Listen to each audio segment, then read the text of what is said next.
Welcome, everybody, back to the Pride and Puck podcast. This is episode number 9. I'm your host, Andrew McDougall. We are part of the Hockey Hype Australia podcast network. Today, just like every month, another awesome guest has jumped onto the podcast, and I'm really excited about today's chat, and that is David Hermolin. David, welcome to the podcast. Yeah, g'day, Andrew. Thanks for having me. Happy to be here. And pardon my distractions. I just have the Maple Leafs kind of on in the background up here. So if I occasionally look up and hopefully cheer, that would be the reason why. Now, that makes two of us. I've got the Calgary Flames and Washington Capitals game on in the background as well. Excellent. So... Wouldn't be a hockey podcast without that happening. Yeah, 100%. 100%. It's awesome to have you on. I know how busy you are. You've been described to me as a super fan / super ally. What does that what does that mean to you coming from the Harbour Lights? Oh, that's super. That is very sweet and touching and very much needed this week because it's been a little bit bruising. It's just kind of days after the Voice to Parliament and Indigenous recognition referendum was defeated. So I just acknowledge kind of I'm on the unceded land of the Ngunnawal and Ngambri people kind of here in Canberra, and, express my respect and, my sincere regret that kind of Australia wasn't ready to recognize those people more broadly. So I think to be described as a super ally, you can see it really does come from the heart from me. Like I was grown up kind of a lot of the things from my childhood really kind of flow into my kind of life now. So one of them is the idea of allyship and being a friend to movements that need it and people that need it, and being there for the people that tend to be the targets when others are punching down. And as far as fandom goes, being away from home, you can hear it in my voice. Like I'm from Toronto, I'm from Canada. So being really, really far away and not getting back anywhere near as much as I would like, having things like, Leaf games on in the background gives me that kind of sense and, ongoing connection to home and family and, remembering watching games with my Zadie with my grandfather when I was a kid and, keeping that connection alive. Might drive my family a little bit nuts. Luckily, people at my work are very patient and understanding, like during the playoffs when I need to take leave suddenly. But yeah, no, it's kind of nice to have those kind of interests, in things that bring you enjoyment. Yeah, it has been with the referendum, it's been a disappointing week, I suppose. You had the referendum decision, which is really disappointing, but also the pride tape ban. Yeah, it's just been a week of disappointments, and it's sometimes I just sit back sometimes and I just think I don't understand it. I really don't. It's just about progression and moving forward, and really disappointing week. Oh my God, on that way. And it really shows the importance of allyship. And I hope that we'll see more of it. Like I've loved kind of seeing all of those people that have come out in support of Pride Tape. Like my new kind of summer season just started last week, and it was days after we heard that really gross news kind of from Gary Bettman in the NHL. So I especially made a point. I still have my Yes Equality sticker on my helmet from the equal marriage plebiscite.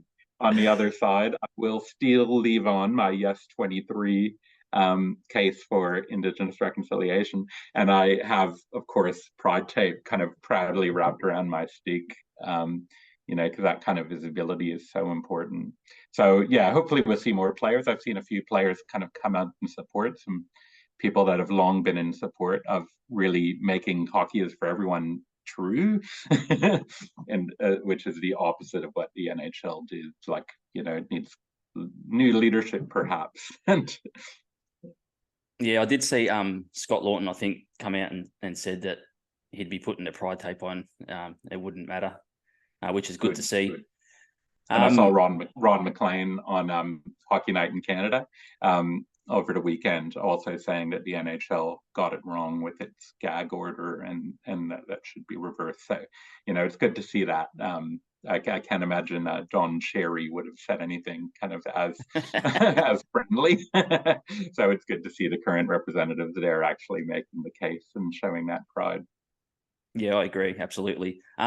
You mentioned it just before that you're from Toronto, Canada. Tell us about growing up in Toronto. Obviously, hockey is everywhere compared to Australia.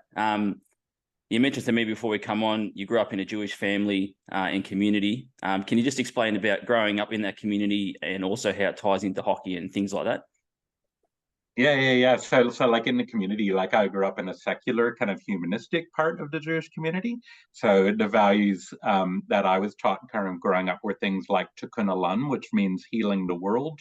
And there's a concept called Weltlichkeit or worldliness, or like thinking beyond yourself and like looking to make connections and be with kind of others.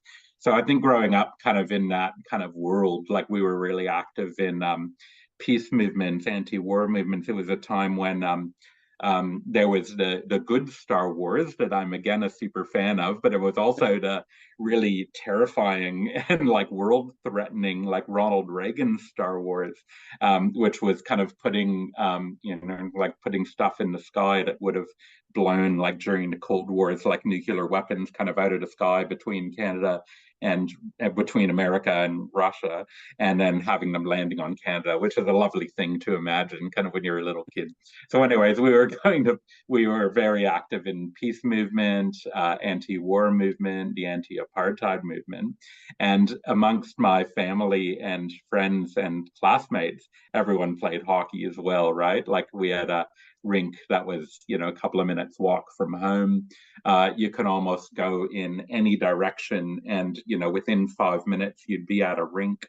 At school, the day after we got our hockey jerseys, kind of on the Monday after we get our new hockey jerseys at the beginning of every season, like half of the class would be proudly wearing kind of their hockey jerseys.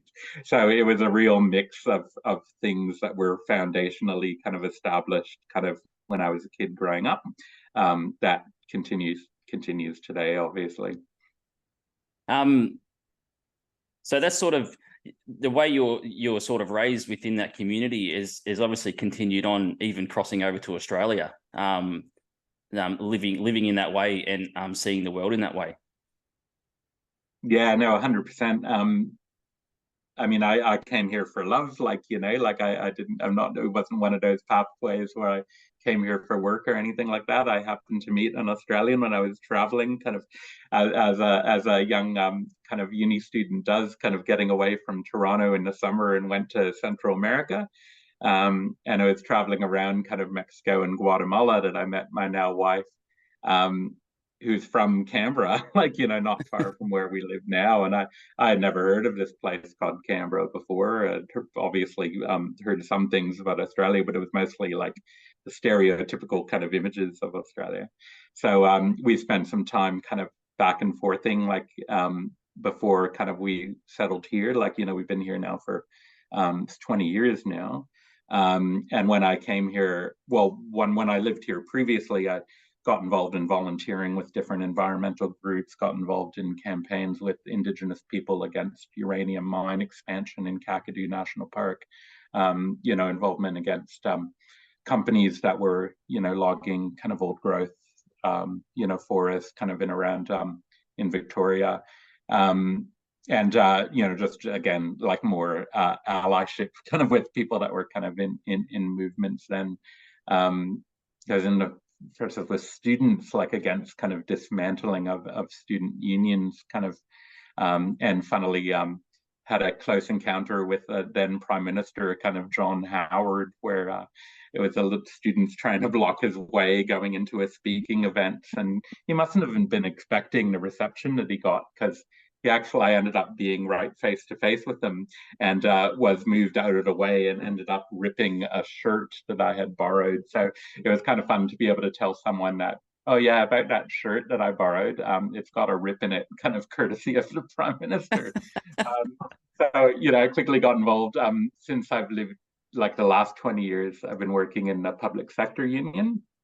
And again, like, living those values that I was taught, from my childhood about the importance of defending and representing workers, and making sure that workers, have a voice in, their workplaces, and are treated with respect and are treated fairly.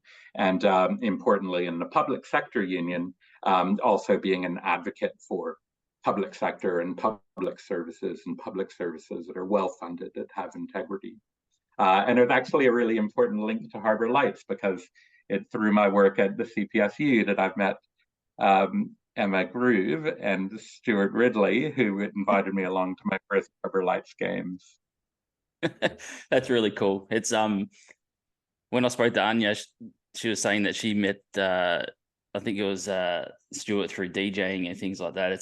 It's really weird how everyone meets in different sort of corners of the world and comes together. Yeah. No, people at work kind of tease me that they have a counter to see how long it takes before I say something about hockey in meetings. So it's nice when you meet someone kind of through work that also shares that interest, and not only that, but is involved with something so cool as Harbour Lights. And I should say, hockey, like coming to Australia, I kind of joke that one of my rules when I was finding out about Canberra and we were contemplating the idea of moving here, one of the things that I wanted to know is that there was an ice rink, because I couldn't imagine living anywhere that didn't have an ice rink. So sure enough, we have a surface with ice on it and boards, and we play there. But it's very much as it was kind of, probably in the 80s. yeah. It might not have changed much since those days. No, I liked hearing there was a podcast years ago that did a survey of AIHL players, and I remember they said both the Canberra rink was the worst rink and the best atmosphere. Because it's absolute crap, but the people there are just incredibly amazing, and part of it is that the people are right on top of the ice. Well, hopefully that novelty. Yeah, well, hopefully that new rink gets built, because the people of Canberra definitely deserve it with the amount of work they've put into hockey in recent years. Yeah. Can't wait. Fingers crossed. It feels more real than it's kind of ever been. Because I've heard chatter and talk about it, kind of like fast trains between Brisbane and Melbourne, right? It's like the thing, as long as I've lived in Canberra, there's been talk of new rink. But it's never felt more real, with government behind it, and, talk of, soil being broken as soon as kind of this year, that hopefully we'll be playing somewhere new in a couple of years. You mentioned to me as well before we come on that you were never good at hockey, which I can definitely relate to. And then you picked it up again in your 30s when you're playing in an outdoor rink in Toronto. And then you've moved to Canberra. Obviously, you've done your homework, because most people, when they come to Australia, they don't even think about hockey. Tell us about getting involved in the local hockey scene there once you moved to Canberra. You mentioned to me that you played for the Canberra Devils in a mixed hockey league, which is all going to obviously culminate in you reaching the Lights as well. Tell us about the early journey into Canberra hockey. Yeah, no, I find it hilarious listening to your podcast, Andrew, that you're not a player and yet you're so interested. And,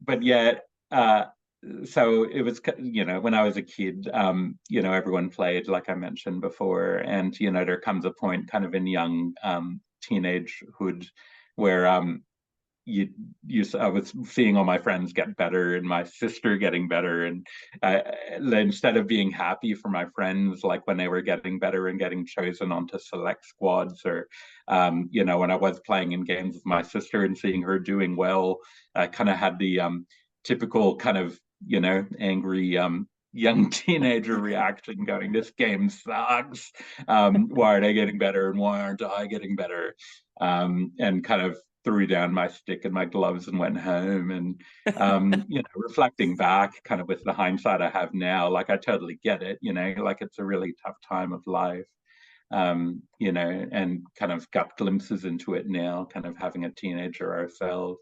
It's a really difficult and hard time of life.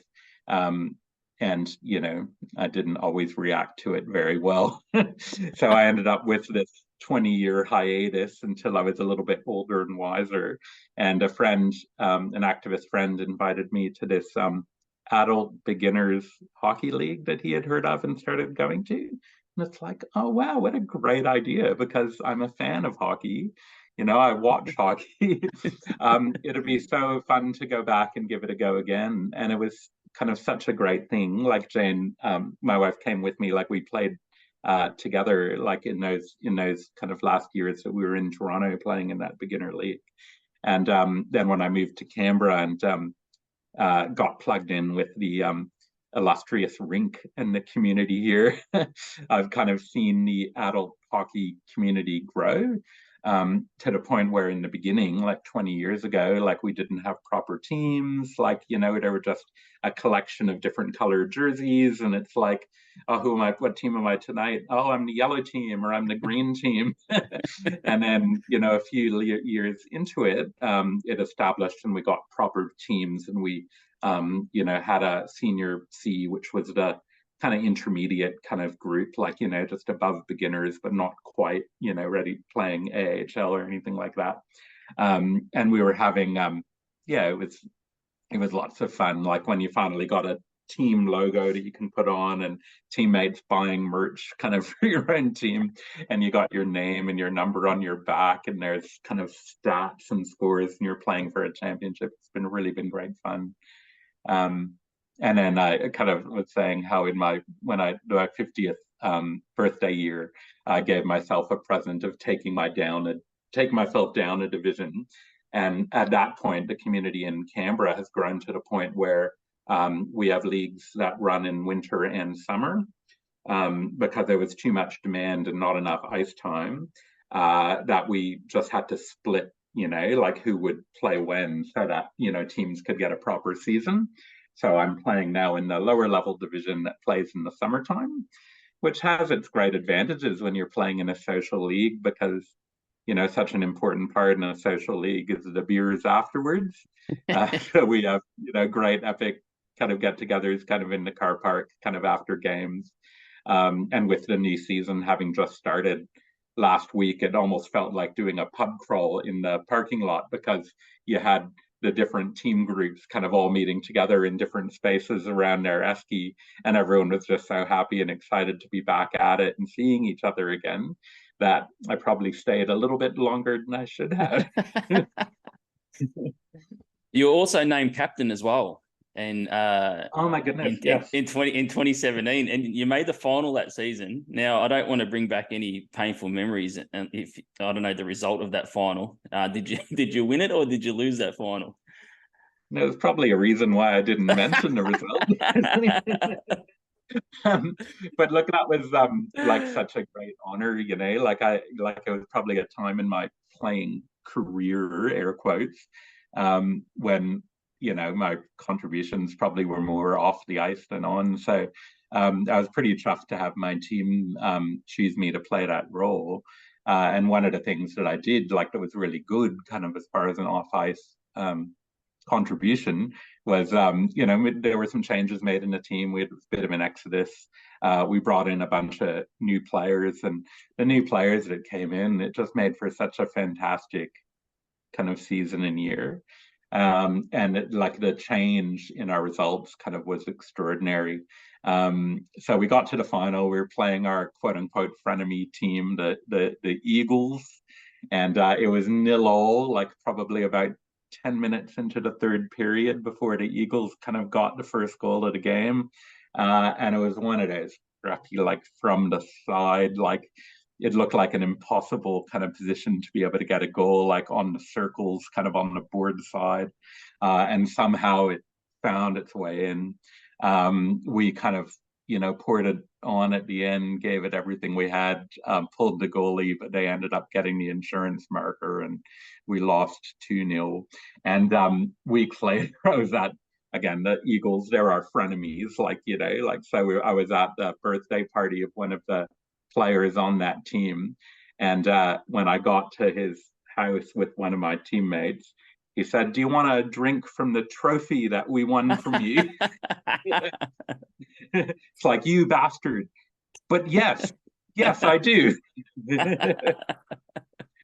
So it all ends with beer at the end of the day, win or lose.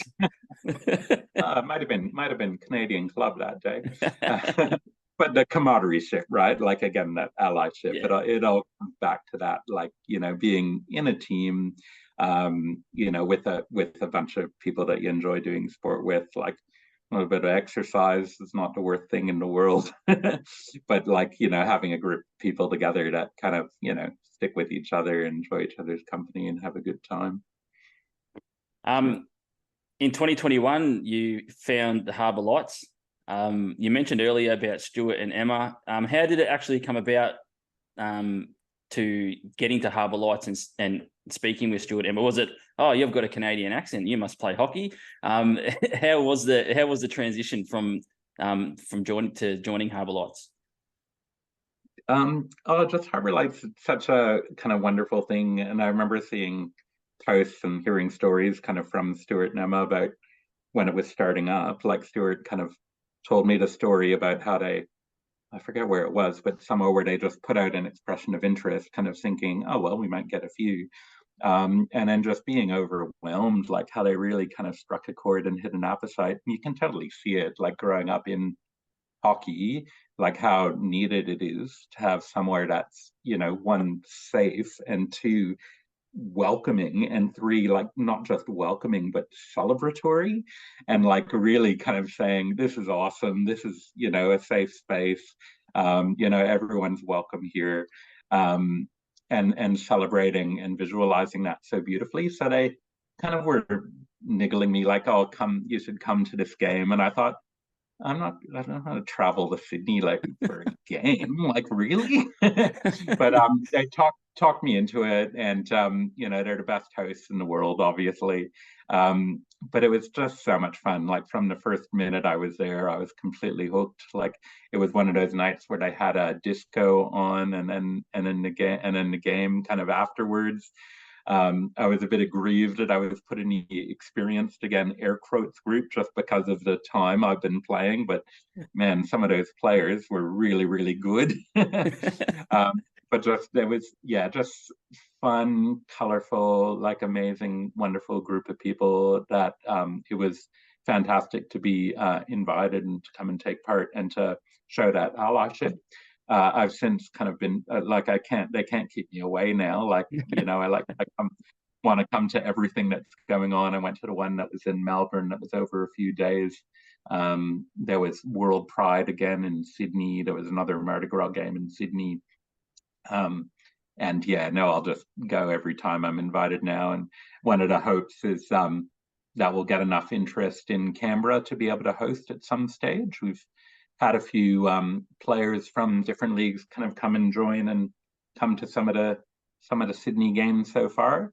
So I'm hoping we've just kind of scratched the surface, and we'll be able to play a part and maybe start our own version of Lights. Someone had the idea of the highlights, kind of hockey with altitude, and kind of mocked up a cool looking logo of the Brindabellas, like the South Canberra skyline. Yeah, So watch out, Harbour Lights, watch out, Southern Lights. There might be someone new in town. Well, more Lights teams, the better, as far as I'm concerned. You mentioned the Mardi Gras and the World Pride and the Pride Month games, and they had obviously the tournaments in Melbourne. It's opened up a lot of doors for people within these clubs as well, that and opportunities they might not necessarily have gotten otherwise. And when I've spoken to other people, they've mentioned that they've come to Melbourne to play these Pride tournaments and things, and they've seen people that they notice themselves in other people, which is really, really cool for them. What was your experience with those World Pride games in the Pride Cup tournaments? What was your experience as an ally? Look, like it was amazing. Like, just going back to childhood again, like, we could, like, and talking about that angry teenager, like, kind of embarrassed about a lot of it, like, some time then, like, it's kind of not easy to talk about. but are you allowed to swear? Like, can I say I was a bit of a shit? Like, I was, Yeah. was a very nice person. Like, I was just surrounded by, even growing up in an activist, progressive, like anti-racist kind of family with those values. Um, Homophobia was all around me.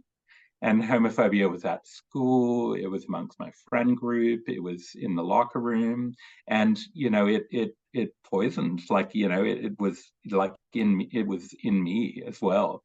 And to be able to come around kind of full circle and reconcile with that kind of history and that experience, that I look back on now and think, what the hell? Like, why? Like I didn't know. Like I didn't take the time to know and to understand, and just to now be in a world where there are things like Harbour Lights, Southern Lights. I have this next generation kind of in the household of teenagers that are going through incredible fluidity and comfort and getting to know themselves. And I think what an incredible difference a generation makes, where now a teenager can like come to a friend's house like dressed however they want to be dressed and know that they'll be accepted and comfortable.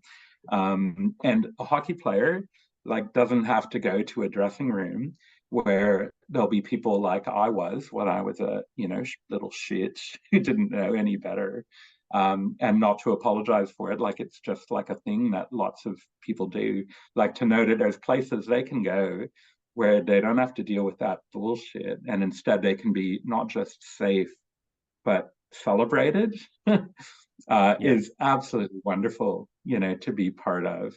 And, I guess in some way, like being a super ally, it's, I guess it's, giving back, kind of reconciling with some of those darker times. And, just wanting to, live and be that world that I want my teenager to be able to grow up in, where they all know they can, be themselves and be celebrated. And whatever it is they want to do, if it's playing hockey, it can be playing hockey, Yep. and it can be comfortable, doing that, with their prod tape on and their Lights jersey on, and having an awesome time enjoying our beautiful game. And sometimes it's just the environment that you're in. You sort of don't, what's the word? I suppose don't have a choice. Like I even felt it myself in the environment that I grew up in, where you see that sort of stuff in the locker room. And at the time, I was a closeted bi guy, and you just sort of you get caught up and get trapped into that environment, and sometimes it's hard to come out of that. So, but it feels like that you've sort of come out of that, and now on the other end, and now you're sort of giving back even to your own family, which is really cool. Whether that like the most like the ex-smoker who's now an anti-smoker, or like the most like the new convert. But no, like I don't feel kind of like my family also like didn't have the exposure that we have now. So I think like a lot of the activism was a product of the things that they were involved in, and fleeing exploitation, like Eastern European Jews like fleeing exploitation in Eastern Europe, and Nazism and discrimination. And they were also like workers, like unionists, like communists, like they had all of these things that were kind of oppressing them and forming their values. And then the allyship started with the African Americans and in Africa, and and I've kind of been on this journey to kind of bring in more environmental justice into it, and and now like a lot more kind of rainbow, kind of queer and trans kind of allyship kind of into it. But yeah, no, growing I remember, I think the only gay person I knew growing up was like a contemporary of my parents and grandparents, and I just remembered him talking about his friend. Like, you remember that thing that used to happen in the 70s and 80s where they'd refer to someone's partner as their kind of friend. And I had to think, oh my God, like now, like I'm just so grateful now that there's so much more exposure where people don't just know one person in their lives, but they know all of these wonderful people that are being themselves, and experiencing that kind of fluidity and non-binary life. Yeah. And that's what I always say to people when you get the comments, even with the pride tape stuff recently, that people always say, oh, what you do in your house is your business and we don't care, blah, blah, blah. It's not just about your partner. It's about gender expression and who you want to be and things like that as well. It's creating that normal space and safe space for that, that side of things as well. Yeah. It kind of brings it around full circle to the beginning, talking about First Nation, First People and, reconciliation, and thinking about how it's probably a duty of the non-Indigenous people.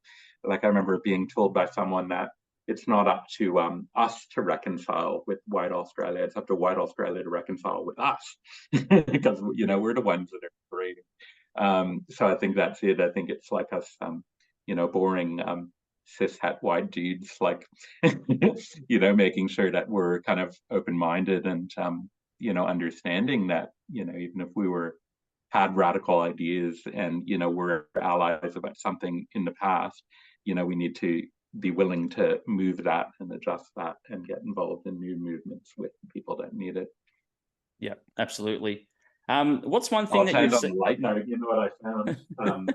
Here, I just over the weekend, and I was cleaning up stuff and feeling really grim about the outcome of the referendum.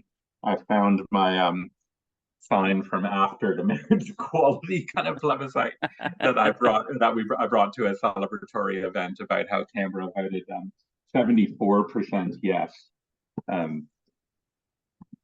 Just only wish the overall outcome could have been similar this time. Yeah, absolutely. What's the most enjoyable moment you've had at Harbour Lights?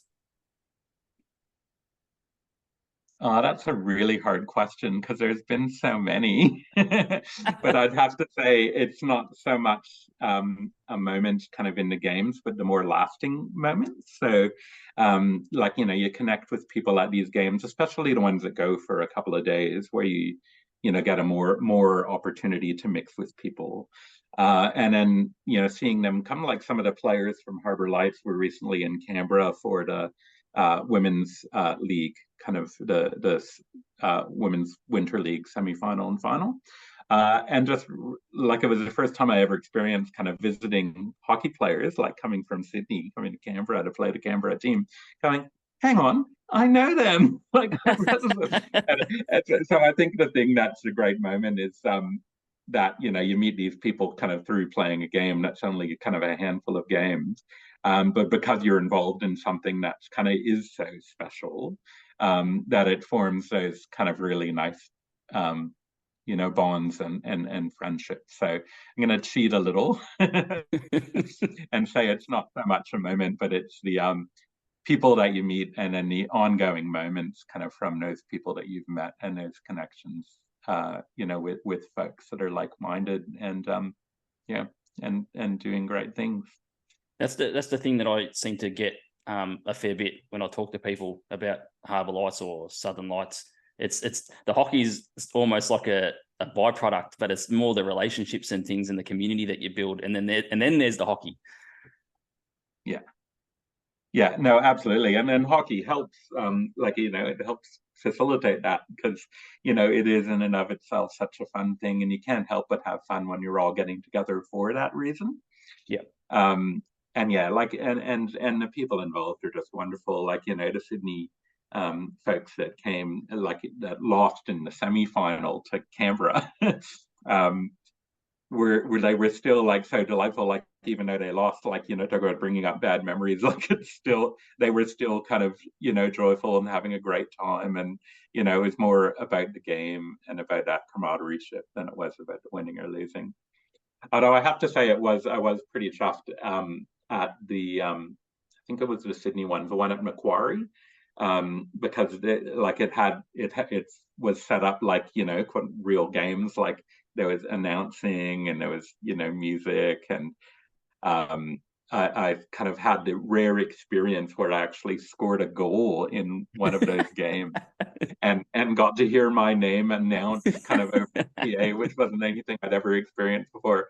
So that was really cool. The thing that makes me really sad though is if something went wrong with the chip in the recording of that moment. So of all of the moments that wasn't recorded, otherwise it would be on loop constantly, kind of at my house.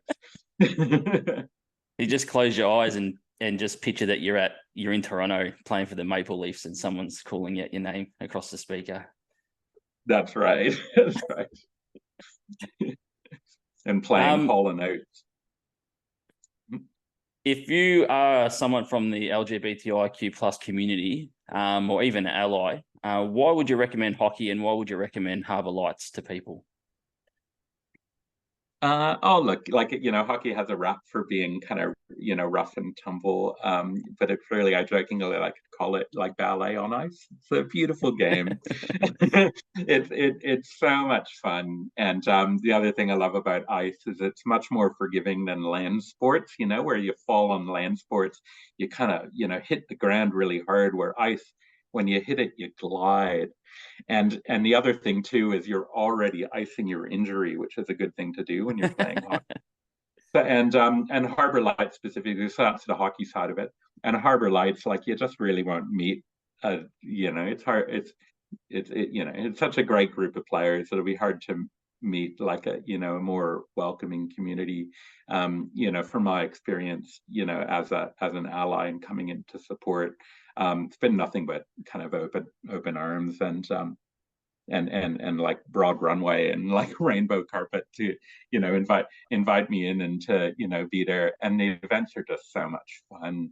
There's usually great music, usually a bar, like usually an event kind of afterwards. So yeah, highly recommend kind of both the sports, and the lights, kind of whichever is the nearest one to you. Hopefully soon a Canberra edition. Yeah, absolutely. Well, David, thanks for coming on today. I know we joked about it before we recorded this that we could do a part two, and I feel like I could do a part two with you because there's so much to talk about.